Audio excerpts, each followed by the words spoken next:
Welcome to a special episode of the Simply Put podcast. I am your host, Micki Angeles. And I have 12% of a plan. I go by the name of Fred Niones, a.k.a. Angelo. So you guys know that this is the place where we discuss the news that surrounds the world of entertainment that interests us this week. But in this very special episode, a few things had to happen. Marvel did show us a few things. So, in between time, let's get this special episode started. There were rumblings that Marvel was going to make some news last Tuesday, and they did to prepare for the Agents of S.H.I.E.L.D. episode. After their misfortune of the Avengers Age of Ultron trailer leaking online, most were certain that it will finally confirm the rumors that Benedict Cumberbatch will play the Sorcerer Supreme, Dr. Stephen Strange, and take his rightful place in the astral plane of Marvel.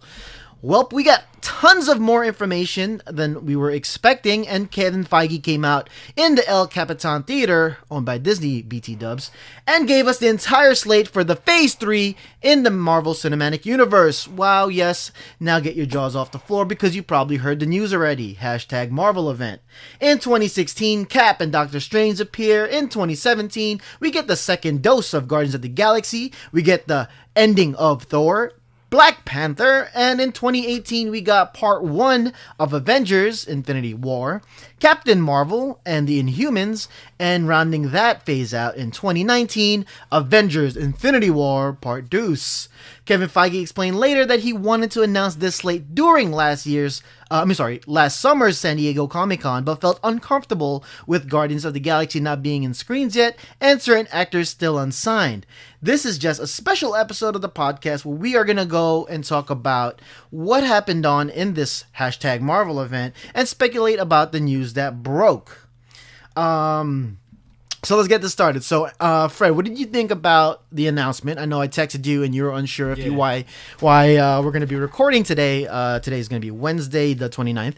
And then as soon as I text you, that's when all the news broke out. So how do you feel about that? I was, like you said, my mouth really dropped to the floor. I was at work. I was on the high-low. I get a text from you. I'm like, I almost crashed into a box. Oh, man. I'm so excited we get a Black Panther and a Captain Marvel movie. We finally figured out what they're splitting up, which is Infinity War, and that teaser for Infinity War was ridiculous. And give it up to Marvel. Their fan service is ridiculous. They're throwing a party and just announcing dates, and like they had Cap and Iron Man show up. It was ridiculous. And I know I'm gonna have to eat some crow because I did kind of go on an infinite rant, quote unquote, in a very punish way, that what it was there that they were going to split up. Like, what kind of comic book are they splitting up? Mm-hmm. But what I'm thinking with the Avengers thing, with the part 1, part 2, is just basically two sides of a story, and is with the culminating of all these entire forces, which we'll get into a little later about Infinity War, it does make sense to kind of break it up, get a little bit more of meat in the bones in the story. But just as far as the trailer, there was rumblings that I've heard. It was around Monday, Sunday, of a few of these bloggers and pundits and a few fans that something was going to happen in Thursday. But I wasn't sure when. Mm-hmm. I thought this was going to happen after the Agents of S.H.I.E.L.D. episode. Obviously it didn't. It happened, happened a little bit in like middle afternoon. Yeah. To me, Marvel, this shows that Marvel understands who is really paying the bills, and it's us. It was a very Apple keynote style kind of showcase, and I love that they did it more in a party atmosphere rather than their counterparts DC, who did it more in like a conference call for like a stockholders meeting or whatever. And to me, I think that the leak was definitely a blessing in disguise. I'm not really sure if they planned this out pre-leak, post-leak. Maybe they planned the leak altogether. I don't know, because the reason I don't think they didn't plan it is because I think they really wanted people to see S.H.I.E.L.D. I mean, I'm sorry. Yes. Yeah. Was it right? S.H.I.E.L.D., yeah. Agents of S.H.I.E.L.D., yes. And but then when you see the trailer that happened, this is going to be a spoiler. When you see the trailer that they showed in the end of Agents of S.H.I.E.L.D. last Tuesday, it was the San Diego Comic-Con trailer, which was much more of a different tone initially. It felt more like the classic Marvel movie. Yes, and I think that's what. So maybe it could have been planned like that as well, because when you guys saw the high res, high def Age of Ultron trailer, initially that happened, it was very monotone, somber, dark, sad, dark. Our favorite word, gritty. Yeah. And then this was gonna show you basically the more like a reassurance that we're gonna get that comedy that we always loved in Avengers and all of the Marvel.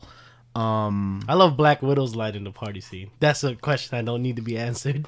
And and it does kind of validate the whole Mark Ruffalo, Bruce Banner, Hulk thing, falling in love with Scarlett Johansson, because you see them paired up a little bit, very close, a little bit more intimate, and it does definitely bring the levity a little bit down, and it's not so close to the chest kind of thing. And I think that's a perfect pairing, because in the comics, Betty Ross is the one to calm the beast down. So to have a fellow Avenger do it, it brings a more like team dynamic, and then adding in that romance thing. Yeah, because it's a foreshadow of Vision and Scarlet Witch. I don't know. Interesting, and it's something where like you see it time and time again with the whole actor community where most of them date their own kind. Yeah, actors, not in a racial thing, but it's just something that I feel you're right. I feel that Black Widow might understand a little bit more of the things that's going through Bruce Banner's mind than a Betty Ross, even though, to be honest, the one shining light of the Ang Lee Hulk was, I think, Jennifer Connelly. Yes, I think she was a better Betty Ross than Liv Tyler was, in my opinion. Looks-wise and emotionally, connecting-wise, to me, it fit better. So that was our overall thoughts of the whole Marvel thing and what it came to. So right now we're gonna break down the event, brick by brick, movie by movie. Yep. One thing that definitely was prevalent in the entire thing was that Ant-Man is not gonna be a part of Phase 3. Yeah. That was interesting. So the first thing that we're gonna talk about would be the Captain America, what they initially wrote, Captain America Serpent Society. I was when I saw that thing, I was like, Serpent Society, really? I like the villains.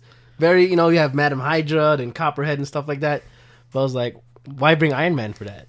But then, they punked us and they revealed it was Civil War. Yeah, and that was a great thing because they did show the they say that, I believe, till the end. They talked about it a little bit more. And the interesting part of the entire revealing that it is Civil War and not Serpent Society is, from what I'm hearing from the people who actually were at the event, they showed a scene of Age of Ultron. Yeah. To set this up. It's going to be a spoiler alert. So if you do want to fast forward, I'm only going to take 10 seconds at a time. So I'm going to start it now. Okay, so the scene basically describes Tony and Chris Evans, Captain America, in a scene where they're chopping up wood, which would make sense because we see a lot of the Alps and stuff like that. Yeah. And they're having a heated political discussion about certain ideologies that they have, and you could tell that they both have different ideologies on where they're going to go ahead throughout their entire life as a Marvel character. And as soon as it gets a little bit heated, you see Captain America grab a piece of that wood that they were chopping and just rip it with his bare hands. Woo! So which I feel is the starting tension for this whole Civil War thing. Love it. I love it. So some of the confirmations in Civil War, we will see Robert Downey Jr.'s Iron Man. Nice. It does take place in the aftermath of Age of Ultron, and will cause a division between the sides, showing that maybe there's a conflict between superheroes and their responsibilities for whatever the aftermath is in Age of Ultron. And we get to see one other person in this entire thing. Who is it? We will see, they announced, officially Chadwick Boseman. Get on up! For Get On Up, and for playing Jackie Robinson in 42. And he will be playing Wakanda's own Black Panther. Yes. Now, I've been seeing a lot of interviews, and a lot of people asked Mr. Boseman about, like, Black Panther, but then, by his physical kind of, what is it? What do they call it? Physical language? I mean, accent? I don't know. No, his demeanor, his mannerisms and stuff. Yeah, his non-vocal whatever. The way he was answering the questions made it seem like he knew something about it. Very mysterious. So there was rumblings about it. Yeah. But then the whole Doctor Strange thing happened with the whole casting. So I think that got a little bit more swept under the rug, and it really was a surprise when they announced him. Yeah, I didn't even. I knew his name was being tossed around with other names like I think Jasmine Hansu maybe earlier before he got casted in Guardians, and the guy from in Star Wars too. I forgot his name. Oh yeah, the new Star Wars, the new Episode 7. He was guy. in Attack the Block, I think. Yes, that guy. Yeah, that guy. Yeah, but then to pop out, in between Cap and Iron Man, that was fantastic. So what do you think we're going to see with Civil War? Obviously, it's not going to be the comic one. Kevin Feige already describes this Civil War takes place in the Marvel Cinematic Universe and is going to deal with discussions that happened in Age of Ultron.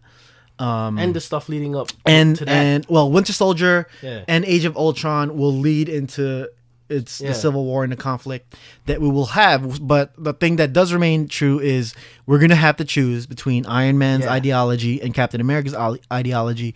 And in the comics, even though there isn't a wrong or right side, it's really how you lean. Exactly. Cap was right. But few things I want to ask you. Shot first. Do you think we will see Bucky in Civil War? I think he does play a big part in it because essentially it is a Captain America story and it's a continuation of Winter Soldier. So the next logical step in the story is the search for Bucky. So he has to tie in, definitely. I love them using Black Panther in the Spider-Man role because he does reflect two sides of the same coin of Cap and Iron Man, where like he's a tech genius and him wanting to protect Wakanda, maybe him partnering with Stark can help that and actually bring him back into the world because Wakanda is an isolationist country. But then he does reflect Cap in a way with honor and fighting for what he believes in. So it's a very great dynamic that we're going to see in this third Captain America movie. And that's where I feel Wakanda will be a focal point, not only in Civil War, but I feel in some aspects in Age of Ultron. Oh, definitely. So to me, this pretty much confirms it, though it's not confirmed. It pretty much confirms that Andy Serkis will be playing Claw, which happens to be a Black Panther villain. Ulysses Claw. So do you think we will see the death of Captain America? I don't think in this one, but I think probably in Infinity War because they do need to avenge something. So, and what rallies them together, maybe. This is another reason why I asked, because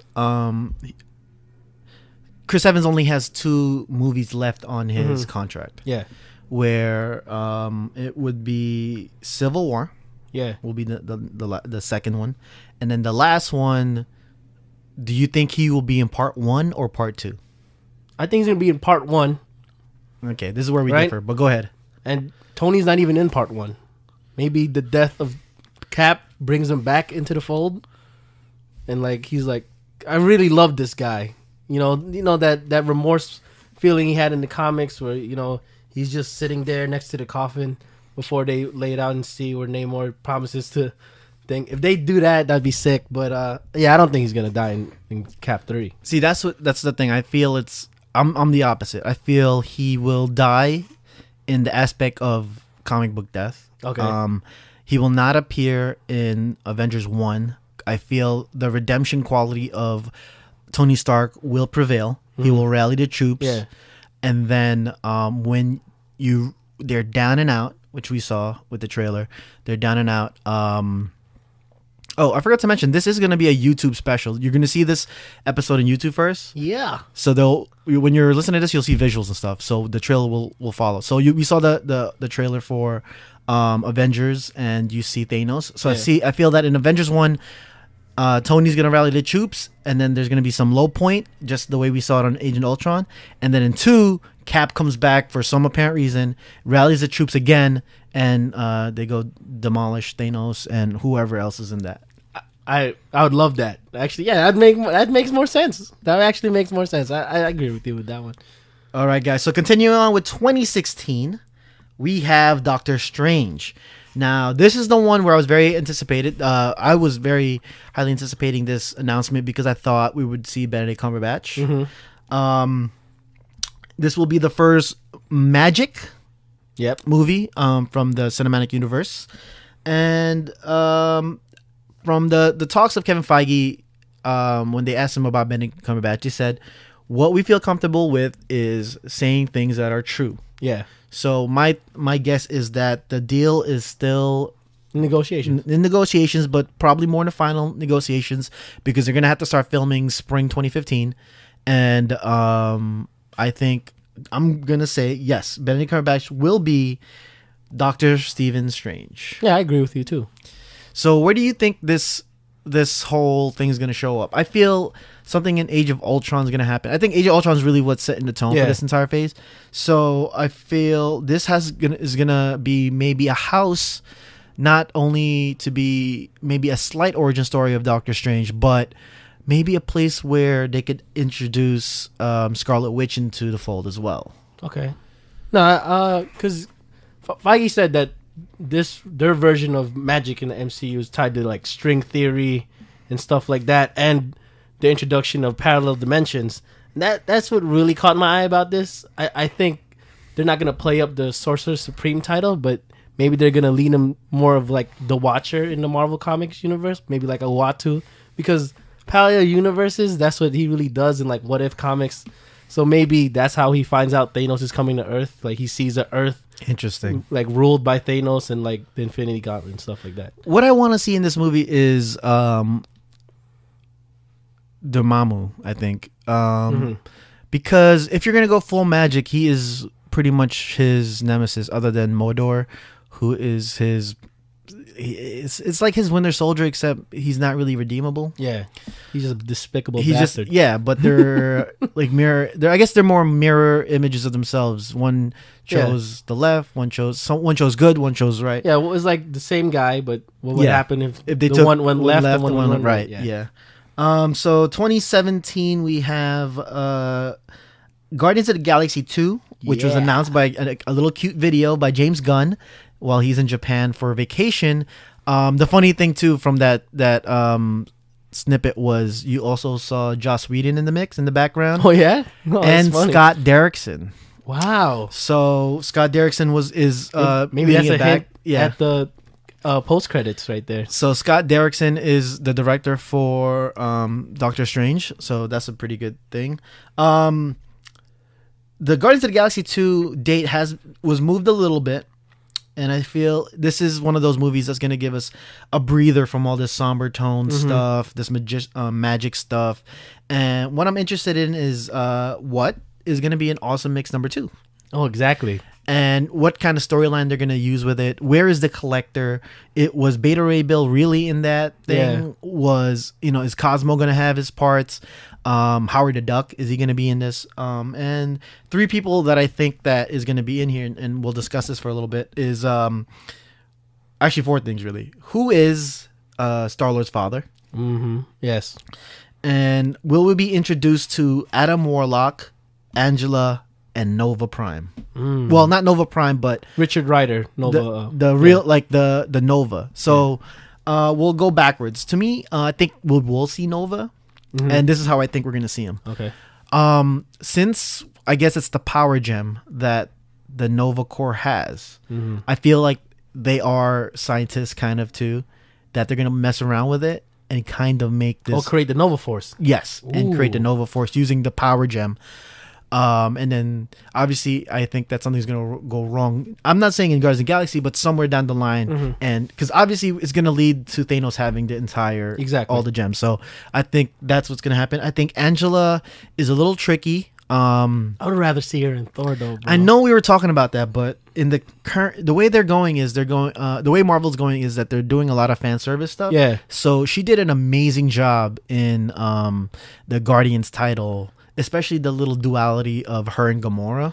I gotta read those because I haven't really caught up. So fun, and I think you should read those and read it until you see Agent Venom join the group. Oh, because really? that's when you get kind of the first origin story of the symbiote. Ooh, I would love to see the symbiote homeworld. Because Drax looks at it, and in disgust, like he looks disgusted, and kind of says, "Why do you have that thing? Like it's like the worst thing on earth."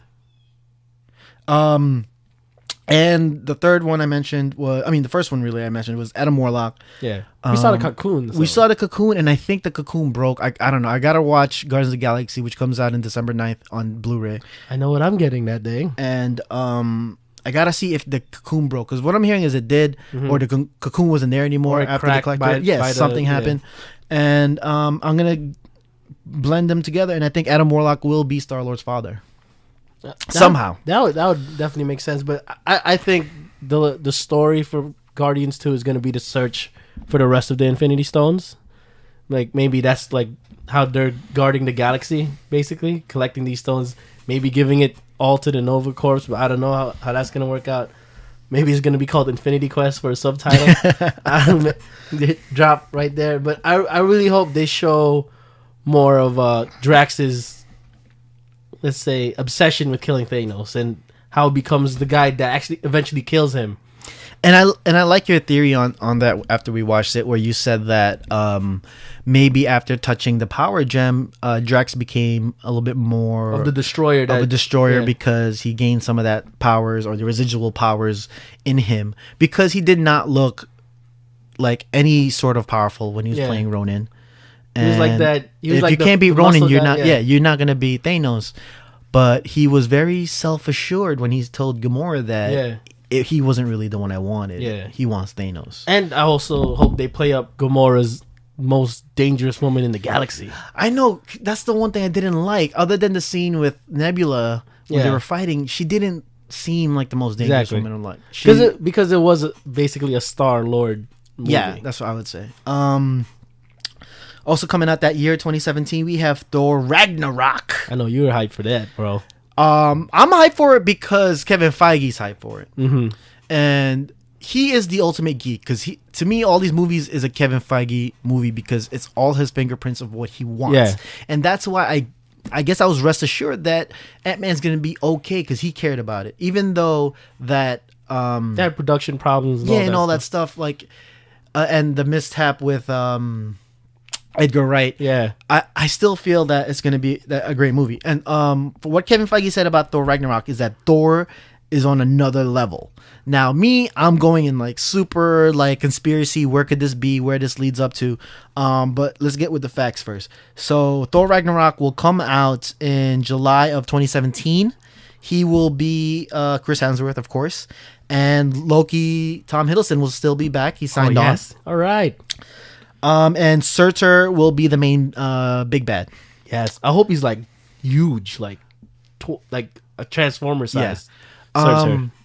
There's a lot of different origin stories with Surtur, but Surtur is basically the Mercury planet or the Mars planet. It's very the lava planet, volcanoes, tons of that stuff. And in certain comics, it was one of the most deadliest foes from Odin. Yeah, I know that they made it seem like the Frost Giants was Odin's, whatever, and then the Dark Elves was Odin's father thing. But Surtur to me was the real main big bad for Odin, and there's like these underlining things between them. And speaking of Odin, I think that's where Loki put him. I think Loki put him in the prison with Surtur. That makes sense. Or actually, the more I think about it, maybe in the Serpent's lair. Because the serpent is really... The world serpent. Yeah, is really the calling or the omen for Ragnarok, which is the Norse apocalypse or Armageddon, new character introductions, Beta Ray Bill, Boulder, you think? I think they're going to probably go with the Enchantress and the Executioner. Okay. Because we heard rumors about that, but I would love to see Beta Ray Bill with his hammer axe thing. That'd be sick. Boulder, you think they would introduce the real brother of Thor in that? You think that'd be too convoluted, you think? I don't know. If they could do it, I believe in Marvel, so if they have a way to just fit him into the story and weave him in smoothly, I would love to see Boulder. And the final question, Death of Thor, ? Or is just, if it is the Death of Thor, would they tie it into Thor Allfather? Because I think however they want to do it, whether they do Odin's death and Thor becomes the Allfather, or if it becomes just Thor's death and the whole cycle of those alien gods, quote unquote, in this movie verse, That would explain maybe his absence in future films. Yeah. And I feel like he won't be in Avengers 1. Okay. Again, I think he's going to be with the Cap thing. Only because of, I think, the storyline of Secret Invasion. And his distaste for Iron Man at this point. Yeah, because we seen in the trailer. Yeah. He is pissed. And I feel he's going to be more focused on protecting Asgard being the All-Father or dead. One of those two, however they use it. I think if they do decide just axe him and kill him off, it would give them a chance to introduce the Donald Blake version of Thor, maybe. When he becomes like a human? Yeah, instead of getting reincarnated that way, and okay. then he picks up the hammer, he does the classic. So like Amnesia. Like Amnesia. Yeah. And that's why you could cast a new guy, because he's still Thor, but he got reincarnated into Donald Blake. And I'm not gonna say I call this, because I think this scene could either appear in the previous movie of Guardians of the Galaxy 2 or maybe in this one. But I'm guessing end credit scene, whether it's Guardians of the Galaxy 2 or Thor Ragnarok, it will explain how Thanos gets the actual gauntlet. Maybe not the gems of the gauntlet, but the actual gauntlet. What do you think? Yeah, I agree with you with that one, because we seen the gauntlet in the treasure room, Odin's treasure room. So also how does he get it? Eye of Agamemnon. Oh yeah, that's true. Agamemnon, yeah. Running it out at the first ever, I think. Oh no, did Thor come out in? It's Thor and then Black Panther. No, but did Thor come in November last year? Yeah, it did. It did, right? Okay, yeah. So it's not the first November film. November of 2017, we have Chadwick Boseman's Black Panther. Yay. We're still trying to figure out if he's going to be the prince or the king of Wakanda, or maybe both in this film. It did reveal a lot of concept art, or just one, really. I'm just joking. With the concept art, I know that Black Panther's a little bit more slender than some of the characters, but after seeing him next to Tony Stark and next to Chris Evans, he needs to bulk up a little bit. Maybe like 10 pounds? A little bit. 10, a little 15 bit. Pounds. And this will beat DC in the first ever black superhero standalone film. And Mr. Feige said that it will be completely different, or maybe not completely, but definitely different from the comics. And to me, other than Thor, I'm most excited for this film. Yeah, me too. I am, because I'm assuming that by the time, I think in Civil War, he's probably just the prince, and they're taking cues from the Ultimates. Maybe Cap actually trains him how to fight. Okay, I'm going to play off that. I think, yes, he will be the prince in Civil War. Mm-hmm. His father dies at Civil War, which would explain why he would go back to Wakanda. Yeah. Okay, cool. All right. And then I think they're going to probably follow more of the lines of the Avengers Earth Mightiest Heroes story, where he becomes king and then he loses control, and then he has to find a way to regain that, and then push Wakanda to the world community. Villain's probably gonna be Claw and somebody else, because Claw, he only got that vibranium. He was always the guy thing. who hired the muscle. Too. Exactly.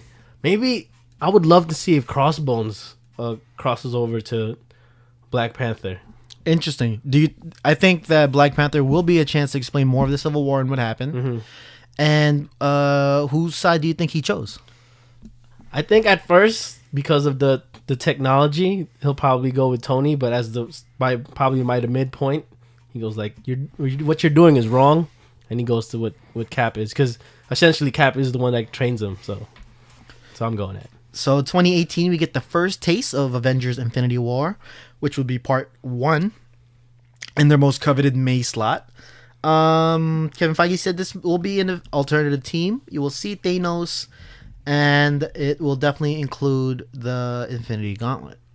I think this is gonna be their Empire Strikes Back, where the bad guy wins at the end of the movie, or you think he's gonna actually kill off the whole universe because he has the Infinity Gem. I think at the end of the first one, he finally gets the gauntlet, with all the stones. And then he uses it, and then that's how it ends. We still haven't seen some of the stones. That's why I think... Which might mean that he might have some, because he did give what we're presuming to be the mind gem in Loki's staff. Mm-hmm.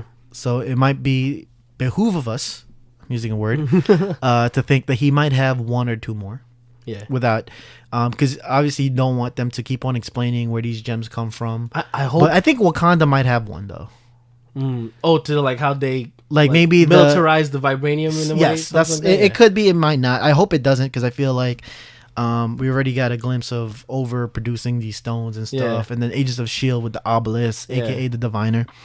Like I said before, I think part 1 would be Iron Man's redemption, bringing everyone that he could convince to come together.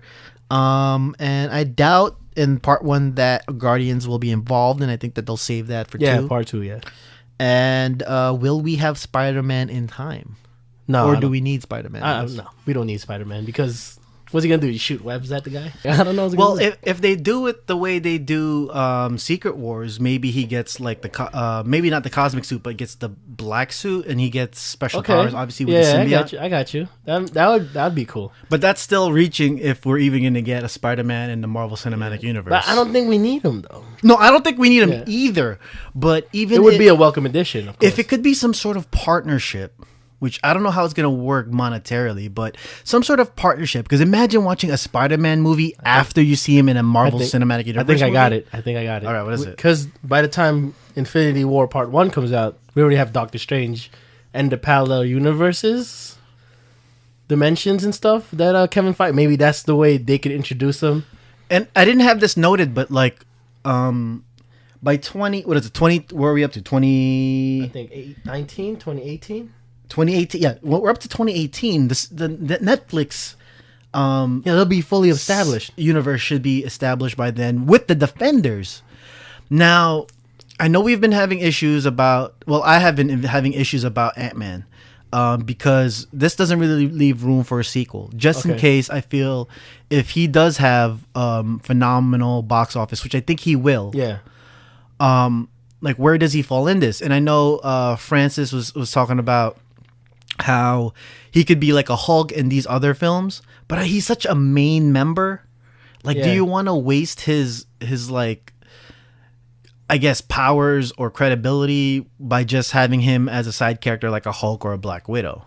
I don't think so, because Hulk is a pretty major character and they utilize him well. So it depends what the story is, but I think he's gonna get sprinkled in there eventually. Maybe like the March. I think there's like a lull between like March 2018. So he'll probably get sprinkled in there because they've done April and May and stuff like that. So maybe they'll push it to March, or maybe even a November date. Yeah, it possibly. Where I'm looking at the calendar, and 2019 seems to be a prime spot for another sequel or another character. Speaking of another character, good segue, of course. Yeah. We have Captain Marvel.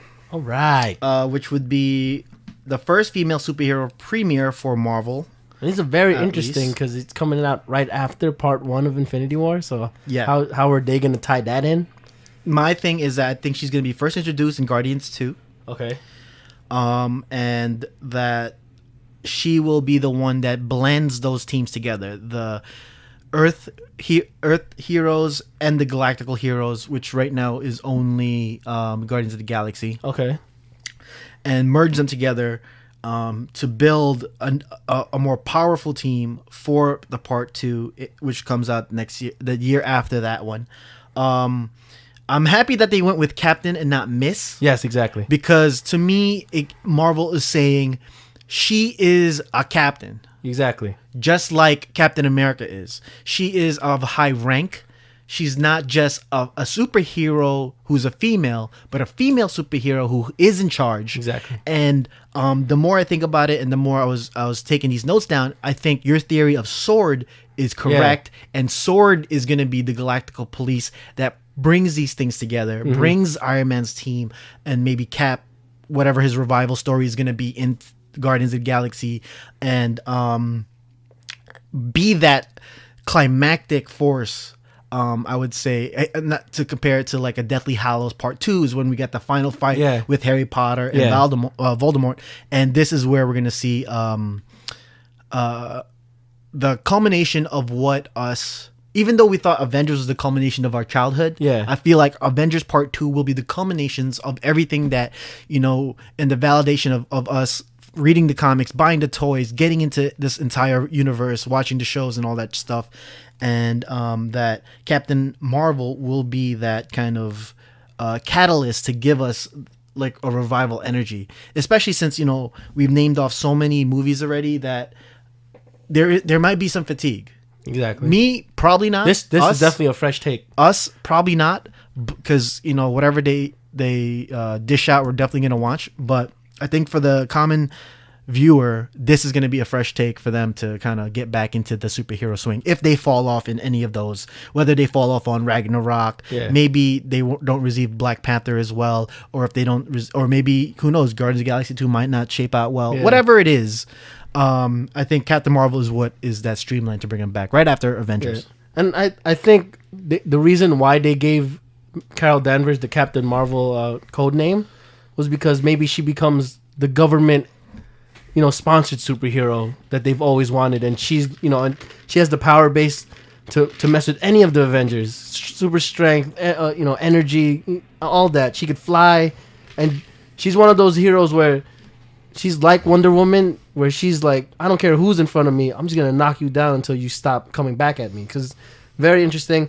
Also, Kevin Feige even said that this is about refining the universe at this point in the phase. So, yeah, I really think by the time Captain Marvel comes out, she will be one of the major pickups again. Okay. Mohawk, yes, no? I feel indifferent about it. That doesn't really matter. Kree involvement, where do you think they fall into it? I hope they take it in a Green Lantern route, where maybe Captain Marvel is her Abin Sur, because he is responsible for her powers. Not he doesn't play a major role, but they highlight him oh, maybe this is how they get the powers and stuff like that.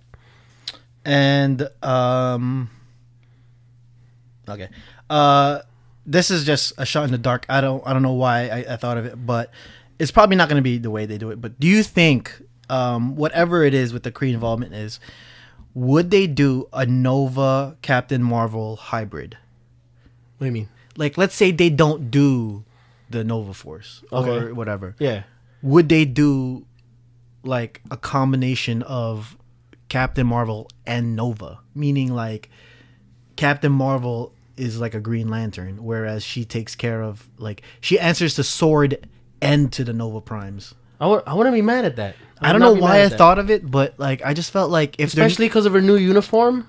Exactly. If they're not gonna introduce Nova, why not combine them? Yes, I agree with you. Still maintain the Captain Marvel story.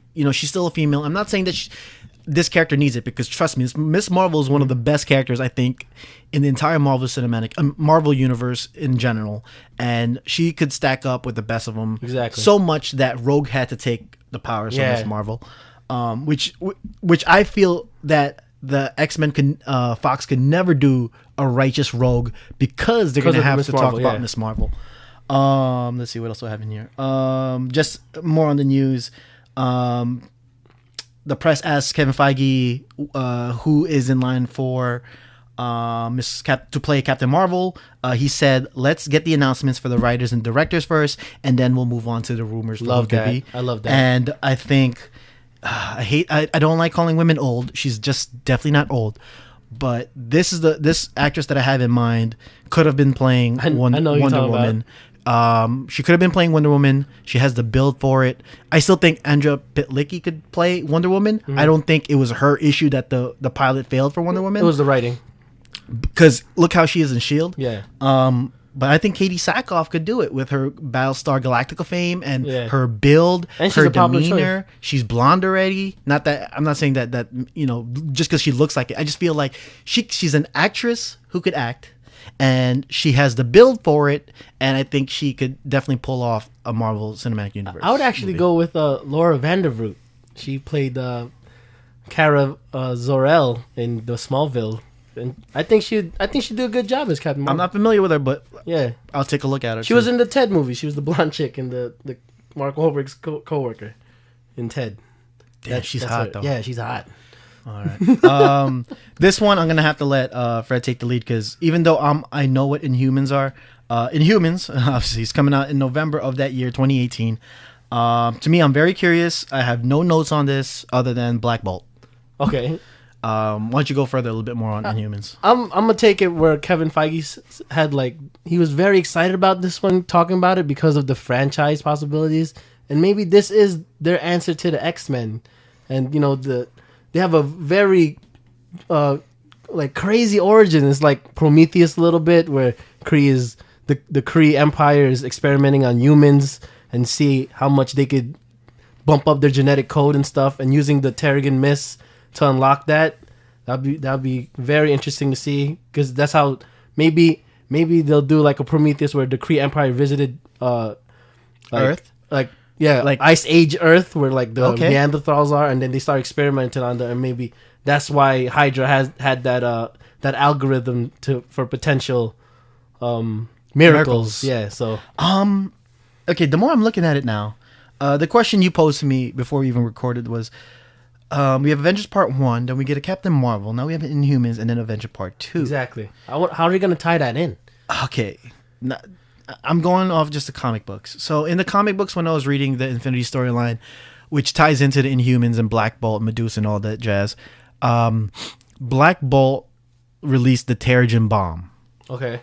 Which was basically, to me, is the monetary way to get more superheroes without giving those superheroes to other studio houses. Okay. Because we already know that X-Men's there is a quote that you cannot create new mutants. Yeah. And the Terrigen Bomb basically creates more Inhumans. Exactly. So with the Kree so involved, something's telling me that Captain Marvel and the Inhumans are connected or correlate within their own parallel story.